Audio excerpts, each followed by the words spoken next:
Hello, and welcome to A Day in the Life of a Product Manager. My name is Jane Shepard, and I'm the head of alumni at Udacity. Today, we're exploring the role of product manager. A product manager is the person who defines why, when, and what an engineering team builds. That broad definition encompasses a wide spectrum of actions from strategic to tactical. So what does that look like day to day? And what skills do you need to hone if you want to be a good product manager? Today, we've got three amazing product managers with us to answer those questions. Please meet Michael Gradick, Amelia Lin, and Arthur Castro.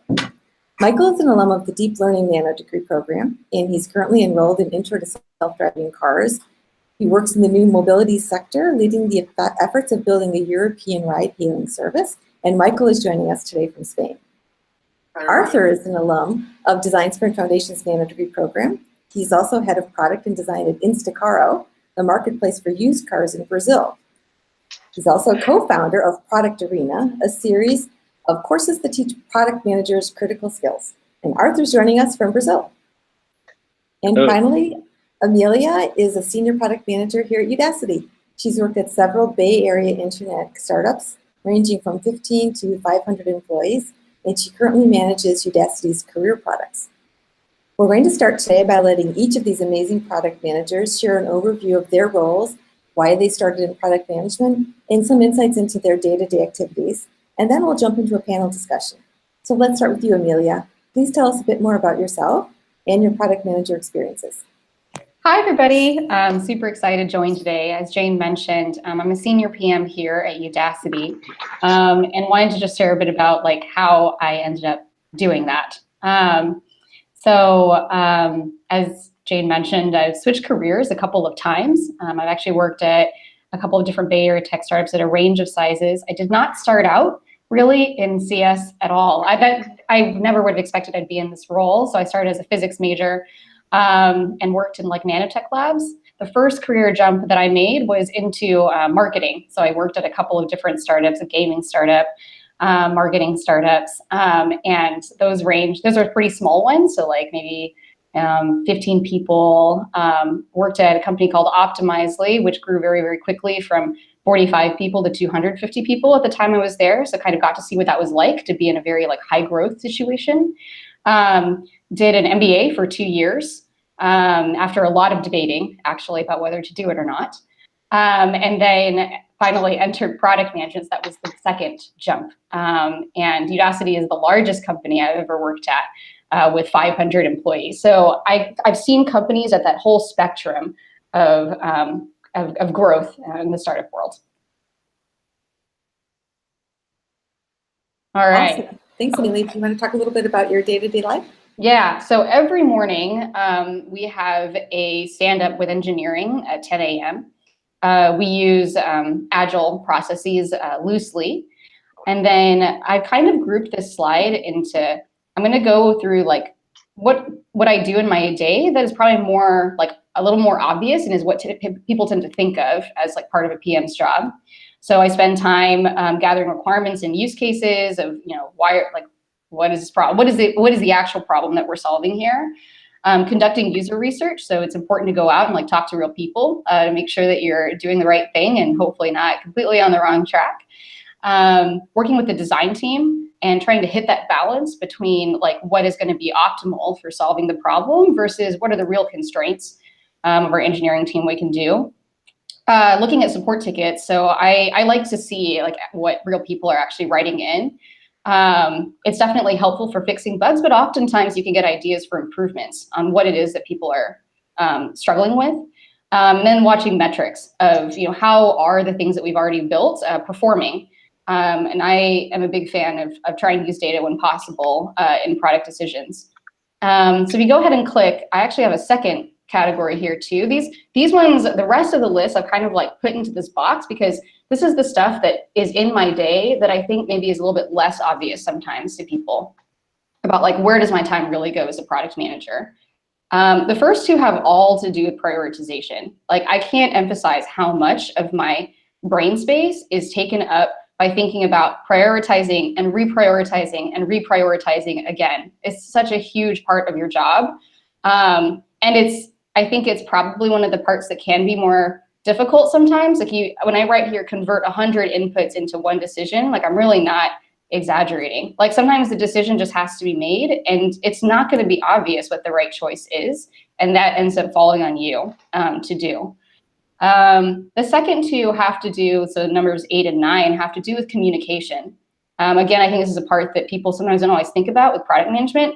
I'm in a lot of meetings. A lot of my job has to do with communicating in all different ways, commuting updates out, getting buy-in from stakeholders, unblocking decisions, just making sure everybody's on the same page. There's a lot of communication as part of my job. And then the last one I want to put there because I think it's also important to realize sometimes I get the impression that people think product management is about you sitting on a little throne and like handing down decisions to the masses. And I tend to think of it almost the other way, that like you serve wherever is needed. Like ultimately the success of the product is your job and you pick up whatever has to get done to make progress. If that means you're going to sit there and click through 1,000 QA tests because QA is strapped on resources, like you're going to do that. If it's like ordering pizza for the team because people are late, like you're going to do that. It is not like always the most glamorous tasks, right, that are like falling to you. And I think that's important to know and to be like excited about. So that's my day in a life. Awesome. Thank you, Amelia. I think those insights are wonderful. Arthur, would you like to step in now with your story? Yeah, sure. So I started a few years ago working in an early stage startup. Before that, I have a marketing agents, and when I student yet, and then I see and look, hey, I want to do these things that I don't know what actually is, and I don't know it's a product manager. But when I start, I say, hey, it's that I really want to do entire my life, and I guess that it's in a lot of types of and size of companies also, like 10 people, then in a unicorn that it's a Chinese unicorn that have more than 1,000 people working on that. And so it's a product for entire world, and you say, hey, what is that? And I really like when I start like a few years ago, and then I have a lot of courses and into really know more about product and prioritize the things and know about design and really understand how growth and retention users. I guess that it's the thing that people really talking a lot about right now.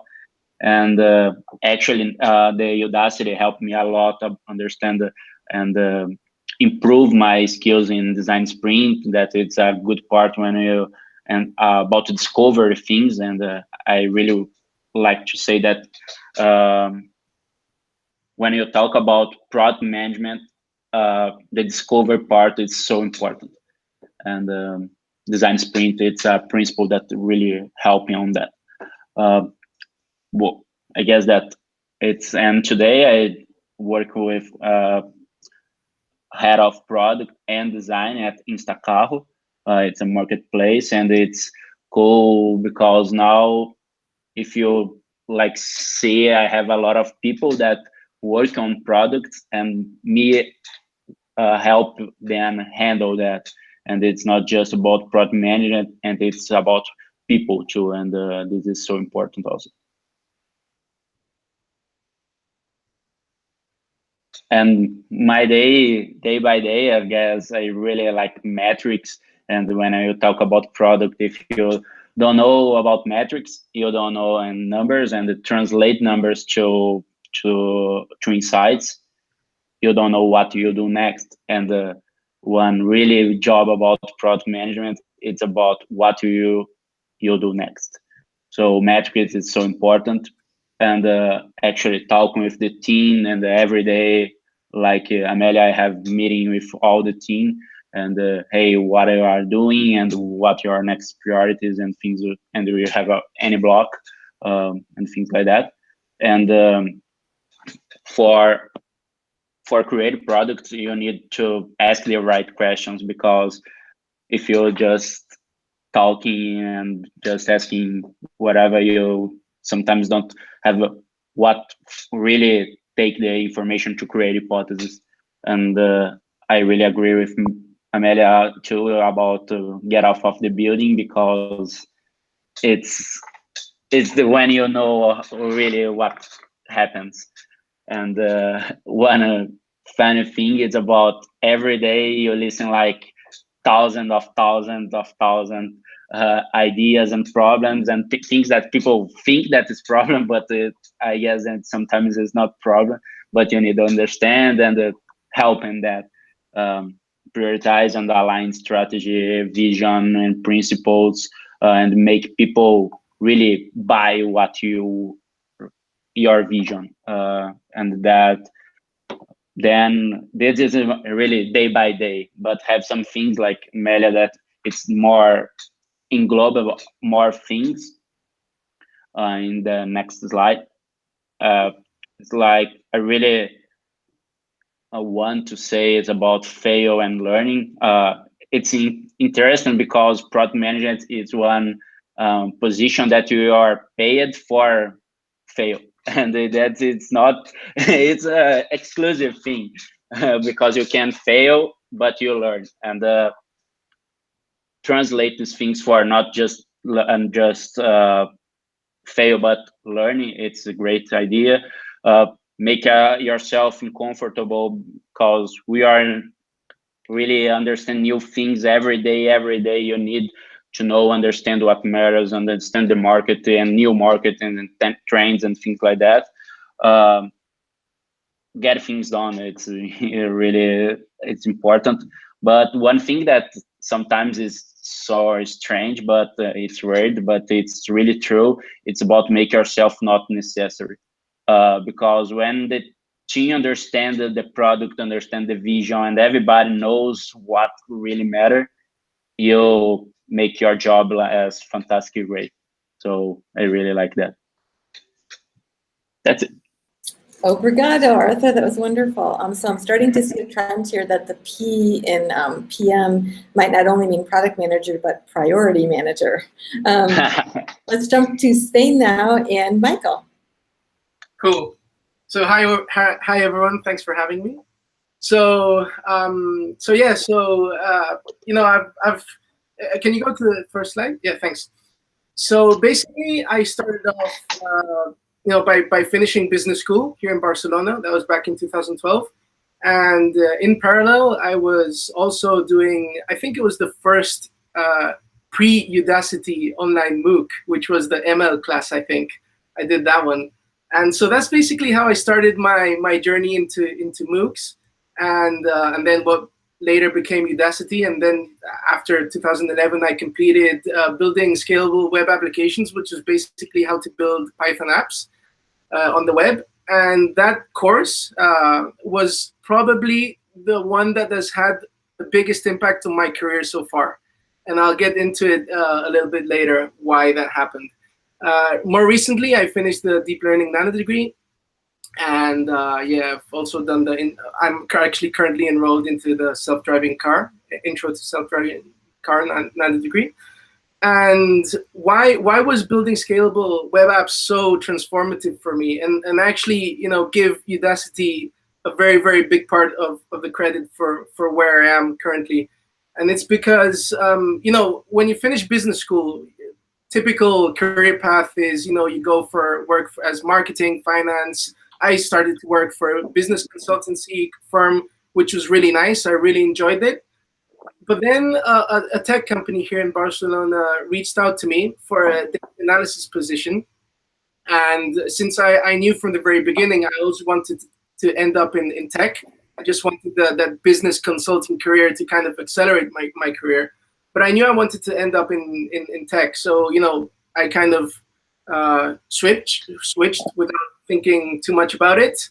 And it turned out to be really great because given the knowledge I'd learned through studying by myself about computer science and the courses at Udacity, it really enabled me to dig deeper than the traditional data analyst. So a traditional data analyst might ask for some data from someone that has access to some kind of database. They load it in Excel and maybe churn out a couple of results.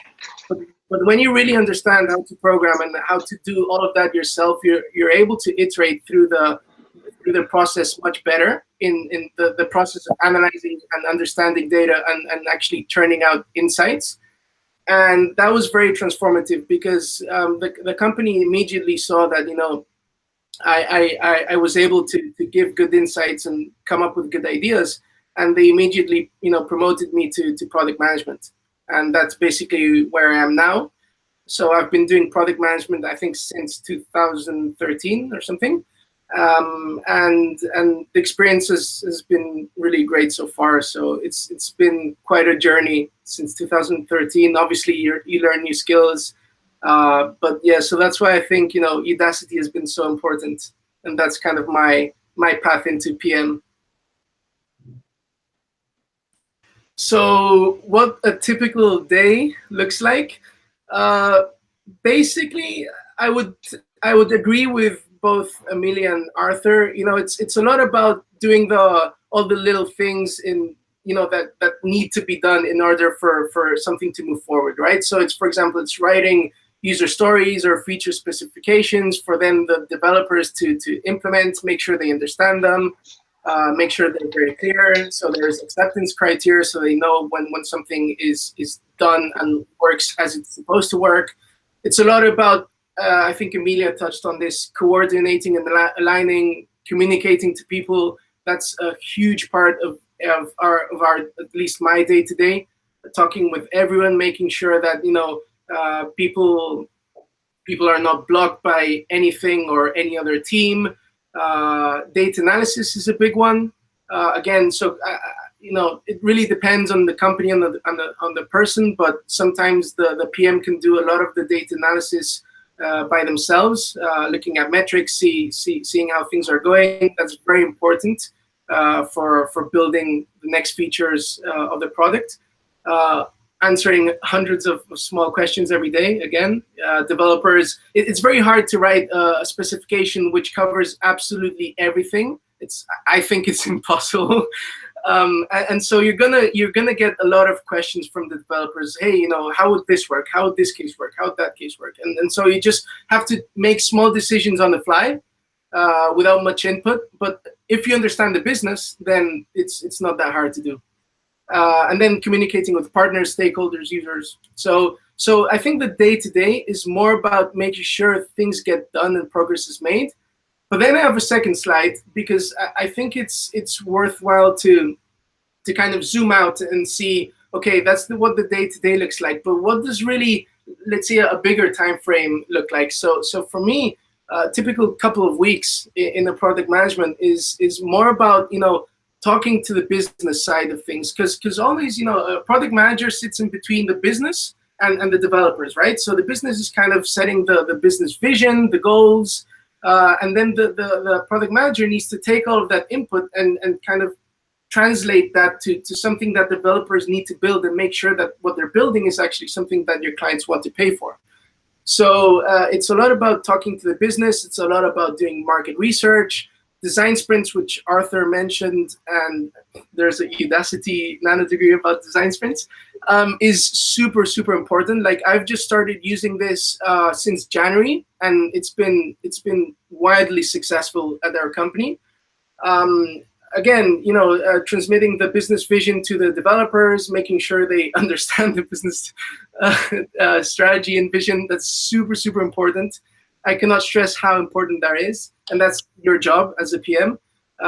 Manage business and stakeholder expectations. So, for example, when the business is coming back to you and saying, "Hey, when will this be done?" You need to tell them, what the roadmap is and manage their expectations.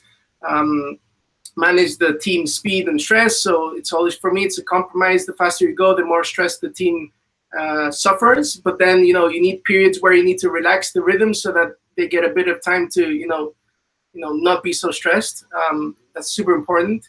And finally, I think it's also making sure that the team is growing personally and professionally, learning and performing well.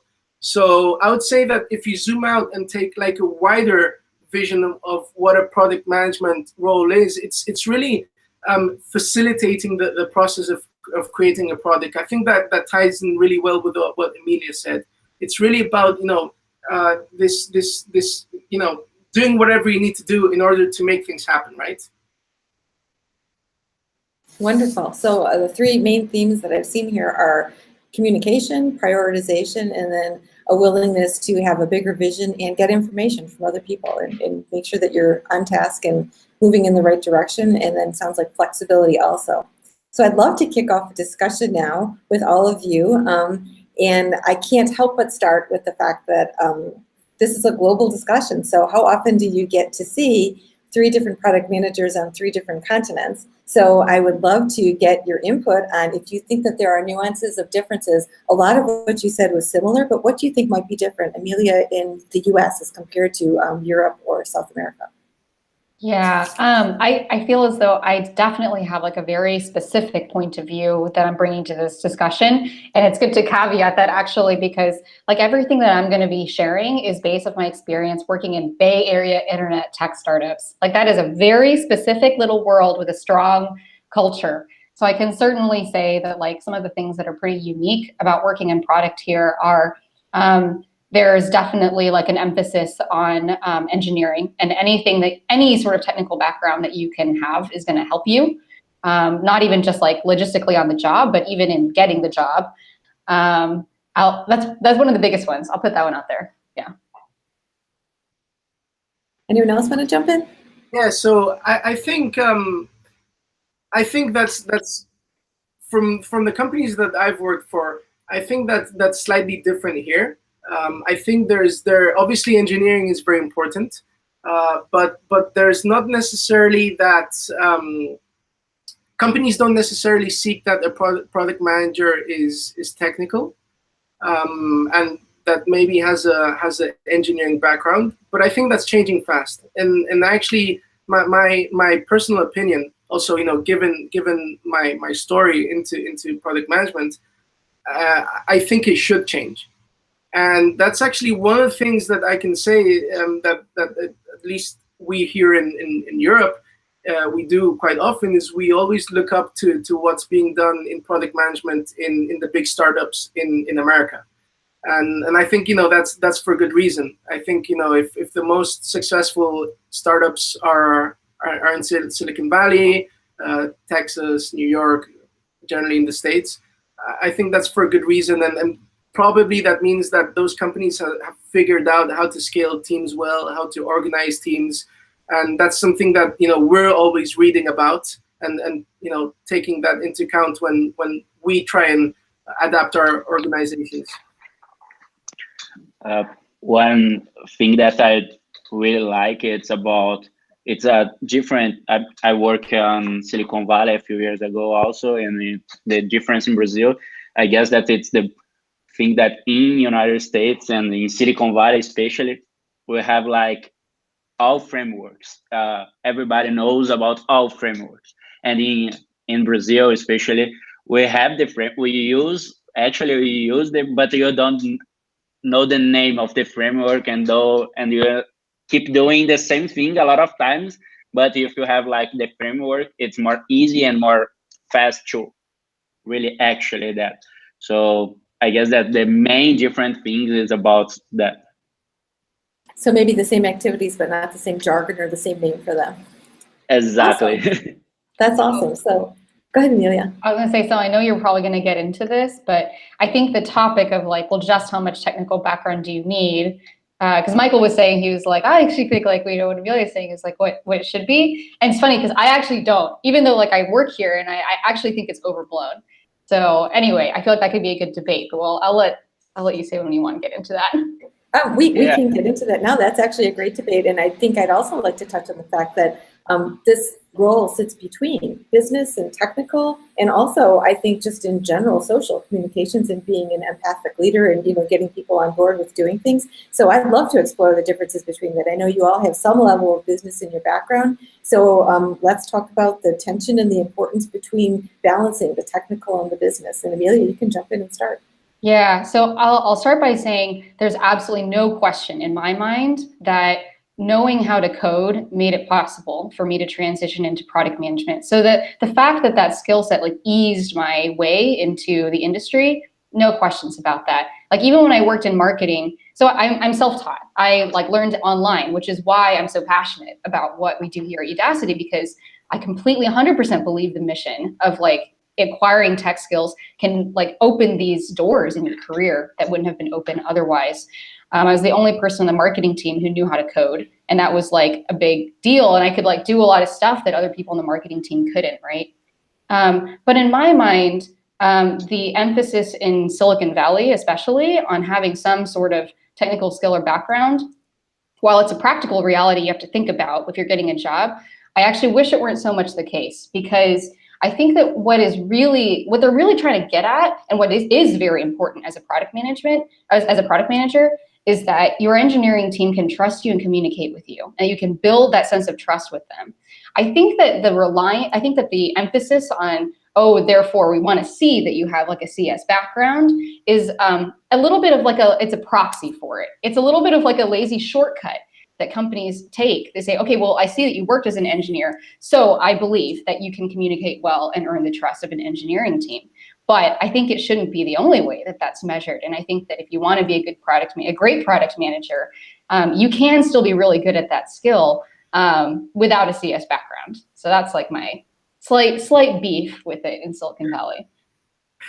So I would 100% agree with what you say. I absolutely agree that it for sure is. I'd say, yeah, for sure it's not necessary that you need a CS degree or any kind of engineering background to be a product manager.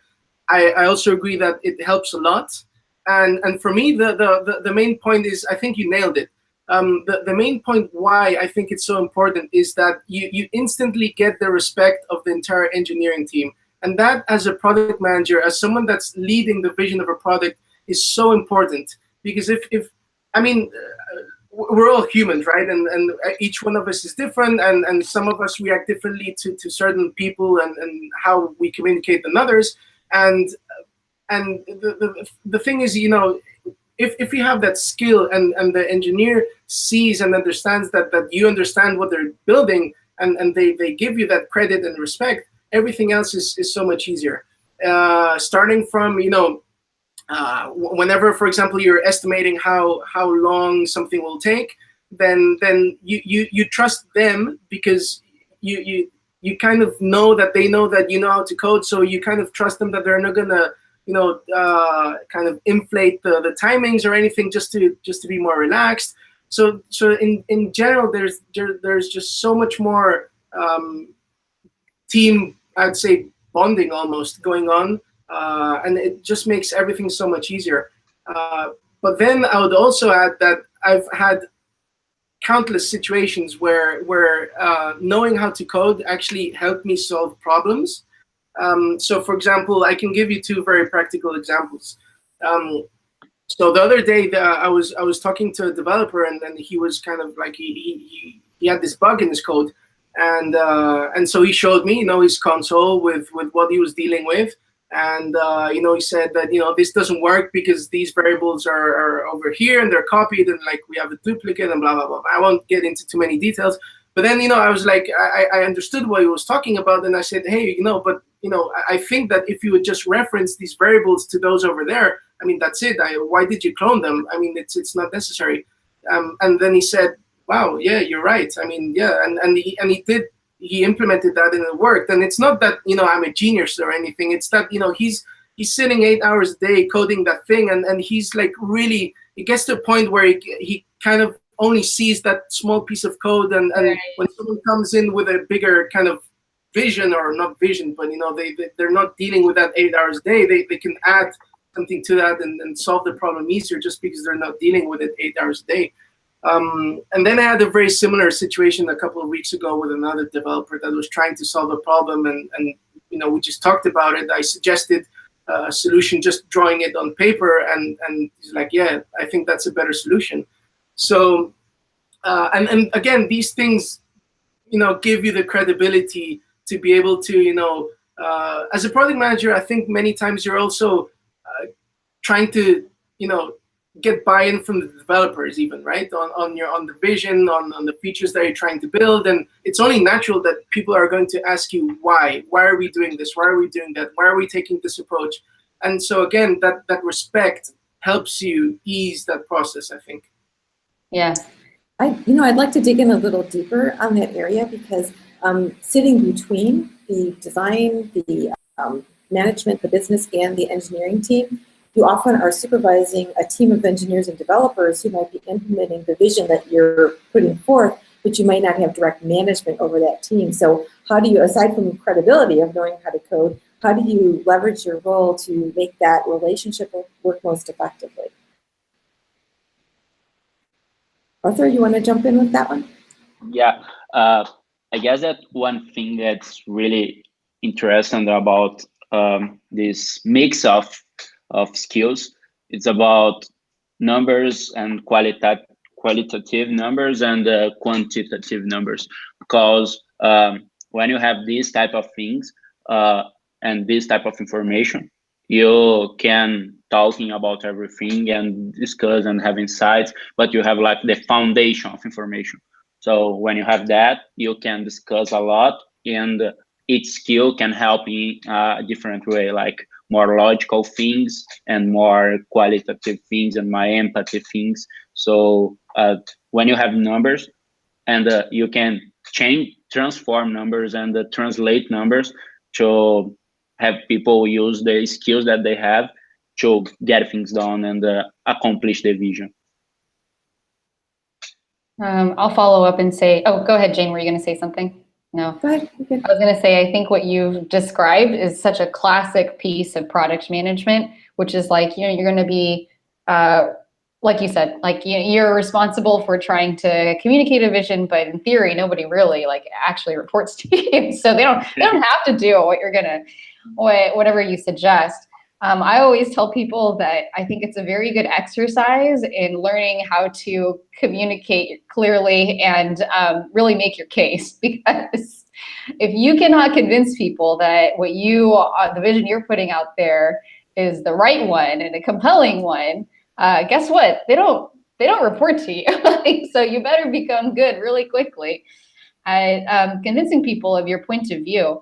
I think it also, at least for me personally, means that I think I have to feel a lot of conviction in what it is that we're doing.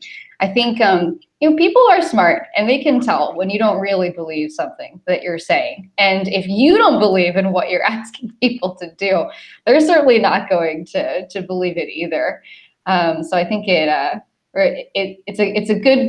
being a product manager is a good piece of practice for getting really clear about what you think is right and trying to communicate that to others. So we had a question come in from our audience related to this, and they were asking the importance of coding and technical skills is clear with the examples you've described, but do you still get to use those codes? Do you ever, as a product manager, get the opportunity to code? Yeah, actually me, up until so I changed jobs in January. So I've been working at Ubico since January. Up until then, in my 2 previous jobs, I did code. So in my first experience, where I started off as a data analyst, I coded a bunch of stuff. Not only scripts to extract data from the database and cross them with data from another source and kind of get insights, but I also actually coded some proof of concept. So I had this idea from a product that came after analyzing data. I saw the data could be improved, or the metrics could be improved. So I thought about a solution. I coded a proof of concept. We somehow tested it. Oh yeah, I remember. We did a simulation. So we did a simulation, and we saw that the results improved by 4x. And so after that, we said, okay, let's just write some specs and make the developers, take it to production. And then also in my previous company, I also did a fair amount of coding where that scenario is a bit different. It was more of a issue where we had the lack of resources, and there was just too many projects going on at the same time. So I just said, okay, I'll just code one of them myself, and that's it. So back to Amelia's comment about you do whatever needs to be done to get the product off the ground and running. So it's interesting that the hands-on part of this is something that you deal with. You touched on the proof of concept, and I was wondering if you could maybe give a description and an explanation of the difference. And Arthur, I'm going to turn to you for this one since you teach this. But can you maybe teach or explain the difference and give an overview of a minimum viable product versus a proof of concept and when each is important? Yeah, that's so important, interesting question. So I guess that the proof of concept, it's about, and you talk about that and MVP. It's about MVP. It's about you want to know if this is working, and it's not about product market fit, and you don't scale about that. And that's a really good quote about the Airbnb CEO. It's about, if you want creative things to scale, do things that don't scale.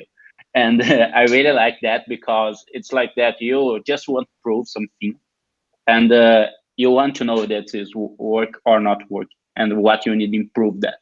So it's about, you can do that in a bundle of ways. You can use just a type form or a Google form or talk with users and things like that. And it's not about, hey, I will spend 3 months to have my MVP. It's like how fast you can prove something and learn something, because when you fail, you learn. And so it's a good thing that you not will do that because not working, and you learn that not working. And that's, I guess, that the main balance about that. It's about, hey, you have understand and learn as much you can, as fast you can. So if you can do that in a really fast way, you learn much more and much more fast. And you have understand better products, create better products, and then you need to really have a roadmap to scale things. Wonderful. Amelia, what about you? Can you shed some insights into how you use minimum viable products and proofs of concept in your work? Yeah, there's a lot of similarity. I think that it's about like being most efficient, I think, with the resources that you have, right? It's like, okay, I could ask our engineering. So I guess I could give like an example of something we're doing right now, which maybe you'll actually see it the next time you go to Udacity. But there's a particular onboarding flow where we're seeing like drop-off rates that just seem too high, and we had some ideas of like, okay, we think we could improve it by making this part of the flow less frictionless, or by making this change, right? And it's like, okay, there's 2 ways we could go about this. One is that we just say, okay, we think like, this one seems like the best idea. Let's rebuild the whole onboarding flow, according to this new design. Or what we came up with was like, oh, you know what? I think if we like just add this one image, it'll kind of like fake the effect a little bit of what we're trying to get to. And then we can run that as an A/B test and actually see like really fast data on, is this even moving in the right direction? And that takes so much less engineering effort to do. But you can learn so quickly, like, okay, is it going to be worth it to do the entire onboarding, like rebuild and design? So now I'm probably going to have you like looking all over the product for where this stuff is. But so, I think it's a really good like example of you're just trying to make sure that you're investing your resources in the most efficient way that you can.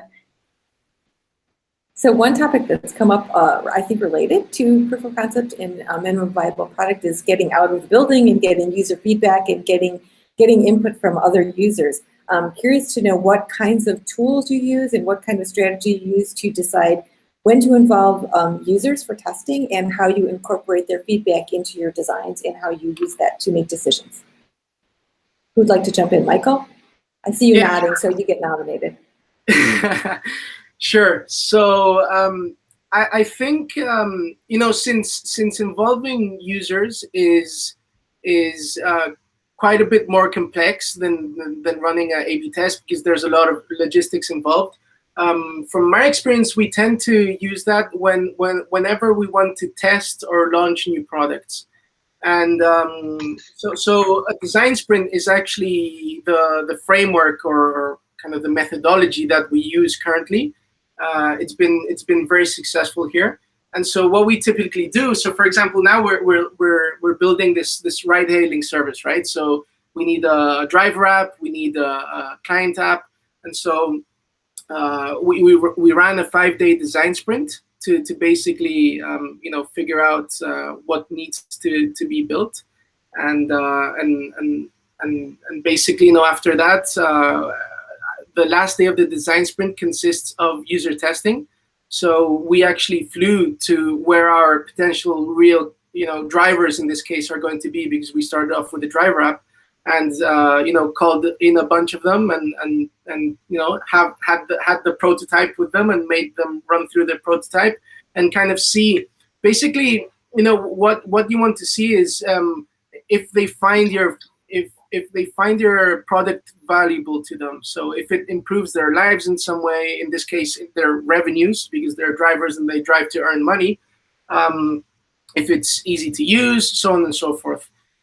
So that's when we would typically do some kind of user testing whenever there's something bigger to test.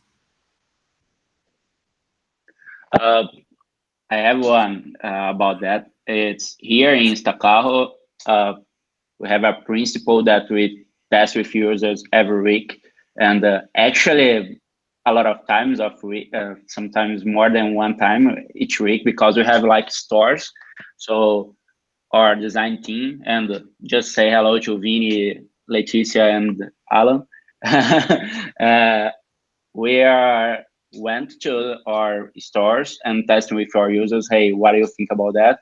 And we do that a lot of times in the month week, and the final week we have or the first idea that we have will look like and say, hey, we think about that we're working.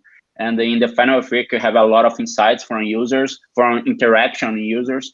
And then it's more about, hey, now we have a lot of insights to create it. We really understand what the problem, understand how users interact with that. And okay, now we have a lot of, we did the discover part, and now you can start the deliver part.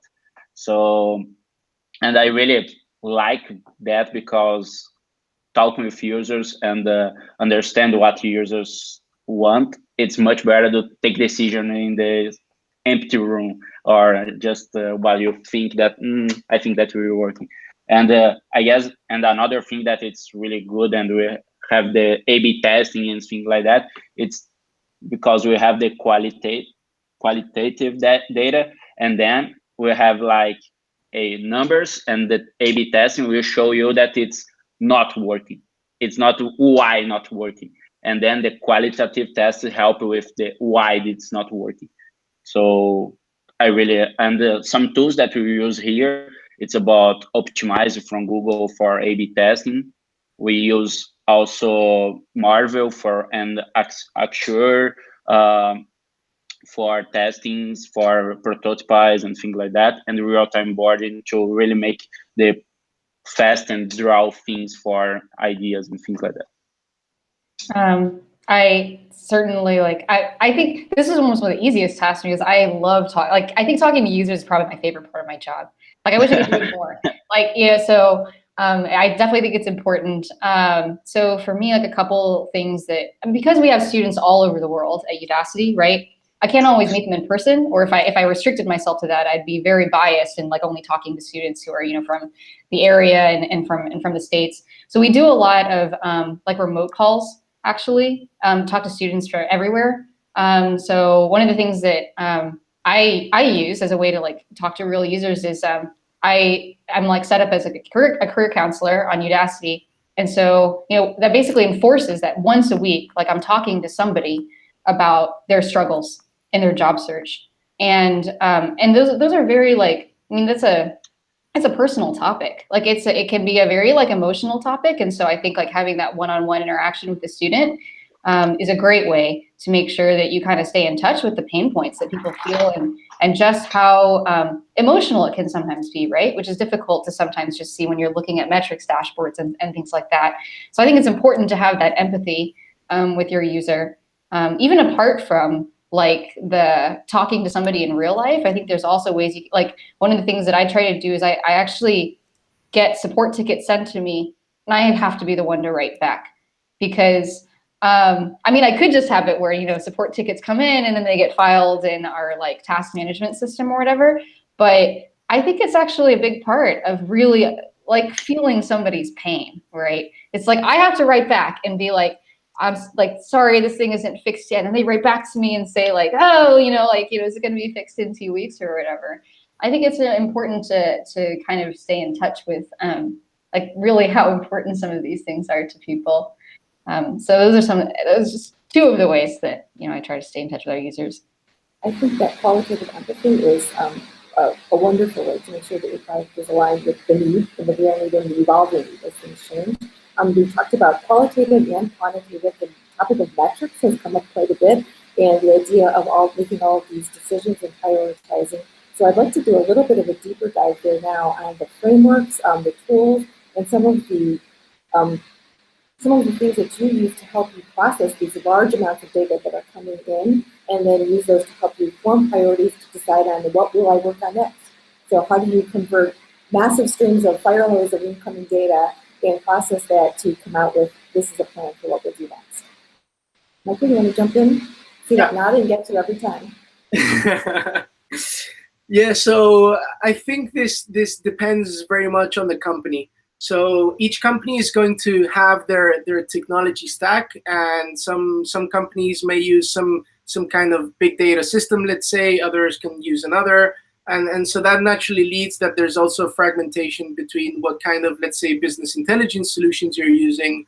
Probably most companies, if you're running webs or websites, for sure, they use Google Analytics. But if you use apps, then you have a more variety of different analytics solutions. Also for the web, there's other software that you can use to measure different things that maybe Google Analytics isn't necessarily all that good at. So it really depends. It really depends. Honestly, I mean, I think the tool doesn't really matter as much. There's some tools that you may find more comfortable to use than others, but the tool isn't necessarily the biggest thing. And it really depends on the company. I think what's really important is that there are people who know how to get insights from data. So people who know how to use the tools. I think that's very important. So be it the product manager, if the product manager has these data analysis skills, or maybe your company has a business intelligence team, and they can do the work for you. Although I always think that it's good that a product manager does it, because again, it goes back to kind of that ownership of the product. If the product is kind of your responsibility, you're going to take more care into analyzing and reanalyzing and iterating and then getting those insights. Whereas if you say to a business intelligence team, hey, get me this piece of data, or this, they're going to come back to you and say, yeah, the conversion rate is 3.4%. Fine, but where do you go from there? So I think it's very important that there is someone, and that someone I think should be the product manager, that knows how to analyze this data, and then be creative or talk to designers, be it UI UX, product designers that can also understand these inputs and come up with solutions. I wanted to kind of, I liked your comment about, just like figuring out how do you get data. One of the things that, I would also kind of consider as a product manager is, to that point of, you do what you have to do to get it done. Like figure out how to get creative, man. If you need to get data, like I worked at a company once where we were trying to get ranked in a particular app store, and there was no easy way for us or a data team to like go in and the app store didn't provide back like rankings data. And so I would like literally have a calendar task every single day to go into the app store, take screenshots of like all the little like icons, and then I would like calculate. I'd be like, okay, we're like here on the page, so I think like that we're ranked 200, whatever. And that was like literally how I got my metrics, right? It's like, but you do what you have to do, to get the information that you need. So I would say don't be shy about figuring out how to get those numbers. For overall prioritization, oh man, it's like that classic problem of that like, you're going to have 1,000 inputs and you have to make a decision. Like, I mean, I've seen all sorts of frameworks that people use, things from, maybe there's a column for like, okay, what's the t-shirt size of how big this task is? And like, what's the impact on the business goals? And then they like make it into some complicated formula and it spits out a number at the end. And I think that's like all fine and well. And it can definitely like streamline your process for prioritizing. But at the end of the day, you have to believe in that priority list. And so I always say like, there's still one more step. Like if you want to do that, that's fine. But then like look over it and just make sure that like it makes sense to you. And if you say, you know what, my formula says that this should be like, our top priority, but I really think that this other thing should be, don't ignore that gut feeling. Like this formula is not going to be perfect. And ultimately it's you who is making the decisions. So use inputs. And for me, I would say probably business goals are probably like the strongest factor in my decision making, like because I feel like it funnels up to the team and then the company. And so that tends to be sort of where like the North Star that I'm kind of looking at. But you're going to take in a bunch of inputs and ultimately you still have to make a call at the end. What do you think is right? So it sounds like you're saying click that little box that says, yes, I am a human before you make a decision, right? Basically, yeah. Don't delegate all of your decision-making power to like a spreadsheet or a formula, right? Ultimately, you still have to sign off. There's a reason that a product manager is a person. Awesome. So we talked a lot about data and getting information and pulling things. We've also talked about being willing to fail and learn from your failures. I'd like to flip that a little bit and talk about success now and how you measure success. So what are the factors that you say, okay, this determines that this is successful? So what tools do you use to keep your product on track, keep your teams motivated, and help you realize when you've actually achieved success? One thing that I really like on that, it's about show how many people are using that, or how it's not just daily active users or monthly active users. It's more about, hey, this feature or this thing that we bring to their users increase that numbers and a band of people using that and success that. So because when you talk about metrics, the most of things that we read about that, it's about, hey, here's your conversion and here are screen page, but between the start and the really success and really the final and the conversion, you have a lot of steps and a lot of events, a lot of interactions with this. So it's more about, hey, what is really the path of the users and what we really have that and when success, and asking the final of, hey, you are solving the problem, why you are starting doing that. Because I really like when everything that we're starting, it's what number we want to see, what number we want to grow or down, because sometimes we deliver features or deliver things for cut things that not working. So it's about understand that. So people are, the numbers that you think in the start are moving or no. And with the users liking that, and the users really understand and they really love that. So it's delivery it's not just delivery, it's about, like Amelia said, it's about North Star metric and one metric that matter. You can have a lot of another discussion about just metrics and things like that, but you have one number or one vision that you need to accomplish and get it there. So whatever you do, it's about to moving that. So you need to understand if moving or not. Yeah, I mean, I think you're completely right. Like I would agree 100%. Like I think there's for me there's two ways to measure success. So there's the hard data, which is which usually comes down from business goals, and those business goals are translated to metrics, and then you can measure whether those metrics are improving or not. And if they're improving, then obviously that's a success, and that's very obvious. But then I think you mentioned, whether users like using your product. That's really harder to measure. Like that's even, I'd say, subjective. And I remember when we did our design sprint and then we tested the prototype with the drivers.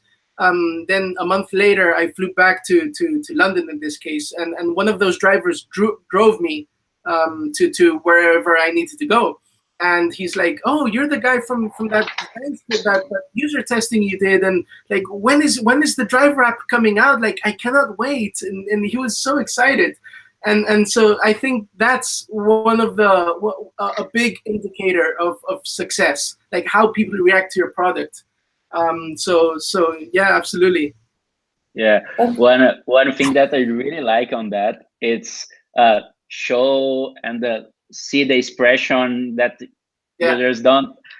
Hey, you have 1 minute. Last week I did it with the CEO of the company. Hey, we have a new thing that we're testing with users, and we actually have a good impression from the users and feeling like they like that.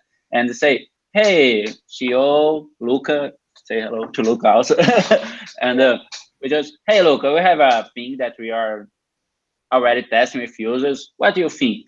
Hey, let me see. And okay, access that. And then the first impression is, come on, it's cool. I really understand that, and did that, and say, hey, okay, it's checked. And one more people understand that and have the impression that you want.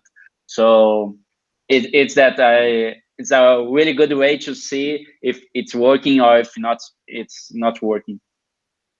We have only about 3 minutes left, so I wish we could ask most of these questions have come from our audience either before the webinar or during, and we have a ton more, so I wish we could take another full day to talk about this. But before we close, I would really like to hone in on something that might be relevant for people watching today, which are tools that you could recommend, either books or resources online or articles or things to practice. But what do you recommend for someone who's interested in product management that they could use as a resource to learn more about the role, the field, the job, or get some of the skills that might help them?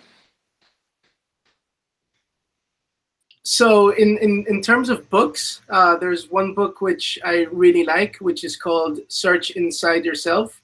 I don't know, I don't remember how the author is called. I think he's an ex-engineer at Google, or he's currently working at Google. Anyway, search for the book. It's really good. It talks about more the personal, like how to manage people and how to manage communication, which I think is super important, vital, I think, in this field. I'll go. I can chime in with. I wouldn't say this is necessarily like maybe a resource in the sense that you're thinking, but I think it is actually very underutilized by people who are looking to move into product management, which is to go and build products. I think that's one of the biggest pieces of advice that I give to people who are looking to move into product management. There is nothing that stops you from building products, even without the title of a product manager. Like in your free time, whatever it is, whether it's like a little tool, and you don't even necessarily have to code, right? But like go out there and find something that you're excited about and try building it. Try building it. If you don't know how to design, like find somebody who's a designer and work with them, and like go out and interview people and see if they're interested in this thing that you want to build. You will learn so much about you'll learn so much about what it means to be a product manager. You'll be building the skills that you need in order to go into an interview as a product manager to say that, I know how to do user research. I know how to iterate on designs. Like this is like the stuff that I've done, like even in my own free time, right? That's aligned to this.